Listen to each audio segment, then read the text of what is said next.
लाड करतात माझ्या भाऊन माझा लाड होता जास्त. असं रडायचं पण म्हणजे असं आम्ही रानात आलो की सुट्टी दिवशी की रडायचं गाळा धरून धरून मम्मीच्या बीट माझ्या बीट. काय वाटतं पप्पा गेले होते? वाईट वाटतं म्हणजे अशी कोणाची गाडी वाजली की पप्पाची गाडी आली. सरकारकडून काय मागणी आहे तुम्ही? जसं माझे पप्पा गेले तसं कोणाची जाऊ हेच आहे. जसे माझे पप्पा गेले तसे कुणाचे जाऊ नये हे या मुलीचं वाक्य काळीच धस करून टाकणार आहे. आपला बाप गळ्यात पडून रडायचा पण सांगत नव्हता, सहन करायचा. हसण्या खेळण्याच्या वयात ती आपल्या बापाच्या वेदनांचा विचार करायची. बार्शी तालुक्यातील कारी गावातील शरद गंभीरे या शेतकऱ्याने आत्महत्या केली. कारण होतं डोक्यावरचं कर्ज. कर्ज फेडण्यासाठी जी एकमेव आशा होती ते पीकच पाण्यात गेलं होतं. तीच आशा संपल्याने शेतकऱ्यानेही स्वतःला संपवलं. त्याच बापाच्या लेकीच्या तोंडून आपल्या बापाची दुर्दैवी कहाणी एकदा ऐका. इकडे आणलं मग असं गाय बांधलंच नाही तर त्यांनी गाय तसंच सोडून दिला. ती तिथं पिवळं वावर आहे ना तिथं गाय खायला. मग मी बघितलं मम्मीला म्हणलं मम्मी बाग आपल्या गाय दुसऱ्याच्या आरात गेल्या तर पप्पा काय करायला तर मग तो आम्ही आलो तर मग तिथं असं उभारलेलं होतं. मग मम्मीनं बघितलं आणि मी गाय तिकडं बघायला गेले.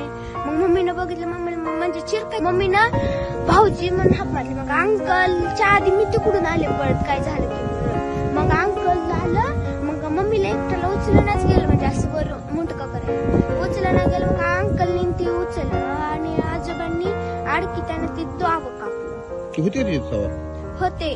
पण असं वाटतच नव्हतं असं गेल्यावर भेटते कसं पण येऊन भेटते मला. कसं भेटते असं म्हणजे लय लाड करतात माझ्या भाऊन माझा लाड होता जास्त. पप्पा काय म्हणायचं तुला? काय नको नुसतं पोलीस होऊन दाखव म्हणायचे मला. पप्पा तुझे गेले तर काय काय कशी कमी गेले पप्पा तुझे? कर्ज होतं 15-15 मिनिटाला फोन असायचा सारखं. अर्धा तास आम्हाला अर्धा दीड तास बसून दाखवलेला त्यांनी किती फोन येतात असं म्हणजे दमच नव्हता. सकाळी उठलं फोनच. एकदा फोन डबल घेतला. असं रडायचं पण म्हणजे असं आम्ही रानात आलो की सुट्टी दिवशी ती रडायचं गाळा धरून धरून मम्मीच्या बीट माझ्या बीट रडायचं. मग त्यांना सांगा म्हणायचं कोणाचं फोन येत आहे काय होत आहे तर सांगत नव्हतं. गप्प बसायचं असं म्हणजे सहन करायची ही होती त्याच्याकडे. मग त्यांनी सहन केलं असं केलं. काय वाटतं पप्पा गेले होते? वाईट वाटतंय म्हणजे अशी कोणाची गाडी वाजली की पप्पाची गाडी आली म्हणून वाटतंय.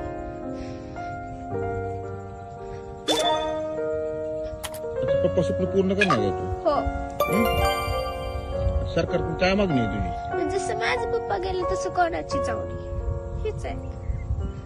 तुमच्या हो सगळं ऊसात पण पाणी आहे. पेरूत आहे लिंबूनी सगळीकडे पाणीच पाणी आहे. पेरूला पाणी लागून आळ्या लागल्या.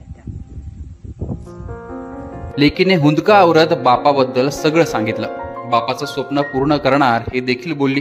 पण त्याआधी या निष्ठुर पावसामुळे एका आईचा लेक गेला, एका बाईचा नवरा आणि या पोरीचा बाप गेला. ही कहाणी ऐकून तुमच्याही डोळ्यात पाणी आलं असेल. बापाचं असं डोळ्यासमोर अशा अवस्थेत जाणं हे किती जीवघेणं असू शकेल ते या लेकीलाच माहिती आहे. आता या कुटुंबाचे अश्रू सरकारने पुसावेत एवढीच अपेक्षा. असे अनेक शेतकरी महाराष्ट्रात सध्या आहेत जे पिकांच्या आशेवर कर्ज फेडणार होते, संसार चालवणार होते, पण अतिवृष्टीमुळे महापुरामुळे सगळ्यांचं स्वप्न तुटलेलं आहे. आता या स्वप्नांना सरकारच्या मदतीची अपेक्षा आहे. ती मदत कधी मिळते तेच पाहणं महत्त्वाचं.